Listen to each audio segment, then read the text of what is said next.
8 पे कमीशन, केंद्रीय कर्मचारियों के लिए डीए होने वाला है रिवाइज और इस बार कितनी बढ़ोतरी की उम्मीद है, आपको पूरी जानकारी इस वीडियो में देंगे। नमस्कार, मैं हूं आपके साथ आयुषी गुप्ता। श्रम और रोजगार मंत्रालय के आंकड़ों के मुताबिक नवंबर 2025 के लिए all India consumer price index for industrial workers AICPI IW 148.2 पर रहा। ये एक ऐसा डेटा है जो सीधे केंद्र सरकार के कर्मचारियों के महंगाई भत्ते डीए और पेंशन भोगियों के लिए महंगाई राहत डीआर की कैलकुलेशन में इस्तेमाल होता है। ये इंडेक्स महंगाई के कारण कर्मचारियों की सैलरी या पेंशनर्स की पेंशन को रियल वैल्यू में कमी से प्रोटेक्ट करने में इस्तेमाल होता है। साथ ही हर 6 महीने में डीए में बदलाव तय करता है। महंगाई भत्ते में अगला रिवीजन जनवरी 2026 से लागू होने वाला है। जी हां, सरकार ने जुलाई 2025 से केंद्र सरकार के कर्मचारियों के लिए डीए को 54% से बढ़ा करके 58% कर दिया था। अब इंतजार है दिसंबर के AICPI IW डेटा के जारी होने और डीए में बढ़ोतरी की घोषणा होने का।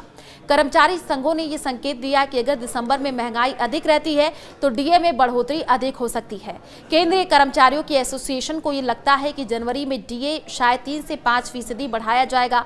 All India NPS employees federation के प्रेसिडेंट मनजीत सिंह पटेल का यह कहना है कि दिसंबर के AICPI IW को 147 मानते हुए केंद्र सरकार के कर्मचारियों के लिए महंगाई भत्ता 3% बढ़ने की संभावना है। अगर दिसंबर का AICPI W नवंबर के ही स्तर पर रहा तो डीए 5% बढ़ सकता है। अगर जनवरी में डीए में 3 से 5% की बढ़ोतरी होती है तो केंद्रीय कर्मचारियों के लिए इसका आंकड़ा 58% से बढ़ करके 61 से 63% हो जाएगा। हालांकि अभी ये केवल उम्मीदें या कयास है। जनवरी 2026 के लिए डीए में सटीक बढ़ोतरी का पता तब चलेगा जब श्रम और रोजगार मंत्रालय दिसंबर 2025 का AICPI IW डेटा जारी करेगा और इसके बाद सामान्य प्रक्रिया के अनुसार केंद्र सरकार मार्च अप्रैल 2026 में जनवरी 2026 से बढ़ने वाले डीए की घोषणा कर सकती है।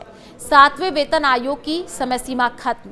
जी हां, 7वां केंद्रीय वेतन आयोग आधिकारिक तौर पर 31 दिसंबर 2025 को खत्म हो गया है, लेकिन जनवरी 2026 से केंद्र सरकार के कर्मचारियों की बेसिक पे में कोई बदलाव नहीं हुआ है। 8वां वेतन आयोग नवंबर 2025 में बना था और 18 महीने बाद फिटमेंट फैक्टर की सिफारिश करेगा। ये फैक्टर कर्मचारियों की बेसिक सैलरी में अगली बढ़ोतरी तय करने के लिए जरूरी है। फिटमेंट फैक्टर लागू होने के बाद ही महंगाई भत्ता 0 पर रीसेट होगा और बेसिक पे में मर्ज होगा।